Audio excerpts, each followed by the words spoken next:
Financially মনে দুর্বল আর কি। যাই হোক, তাকে আমরা ধরে বাঁধে অলমোস্ট নিয়ে আসি, নিয়ে এসে এইটাতে যেগুলো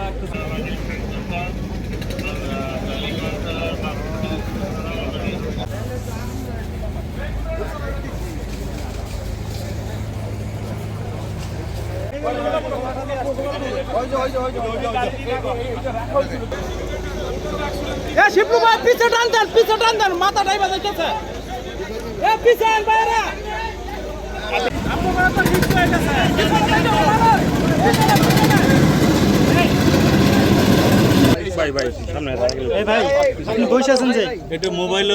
যে দুটি সেতু আপনারা দেখেছেন, আমরা যেখানে দাঁড়িয়ে আছি, এই সেতুটি আমরা আজকে দেখেছি। সবার চাওয়া হলো সেতুটি চালু হোক।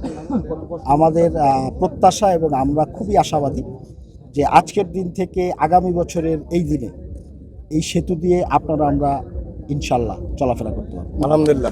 আমরা মূলত 12 ফেব্রুয়ারি নির্বাচিত এই সরকার নির্বাচিত হওয়ার পর তাদের কমিটমেন্টই ছিল সারা বাংলাদেশের যোগাযোগ ব্যবস্থা উন্নয়ন করা, এবং দীর্ঘদিন এই দুটি ব্রিজ তারা এই ব্রিজগুলিকে উন্নয়ন হলে, বাস্তবায়ন হলে এই এলাকার মানুষের ভাগ্য উন্নয়ন হবে, এই এলাকার মানুষের যোগাযোগ ব্যবস্থার উন্নয়ন হবে, এবং সাথে সাথে এই এলাকার শিক্ষা, স্বাস্থ্য সকল দিকে উন্নয়নের ছোঁয়া লাগবে।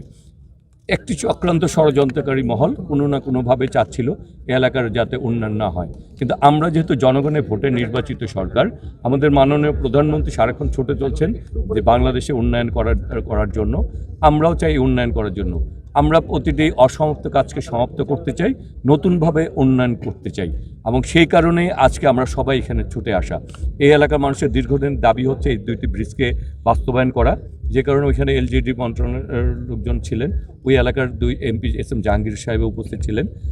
আজকে এই এলাকাটি আসলে ঢাকা 18 এবং ঢাকা 9, আমি যে এলাকার সংসদ সদস্য, রাস্তার ব্রিজটা পার হলে কিন্তু খিলগা এলাকা পড়ে, ত্রিমোহনী এলাকা, সেটি ঢাকা 9 নির্বাচনী এলাকা, এবং এই এলাকা এই পাশটি হচ্ছে রূপগঞ্জের, এবং ঢাকা 18-র এখানে এমপি সাহেব রয়েছেন।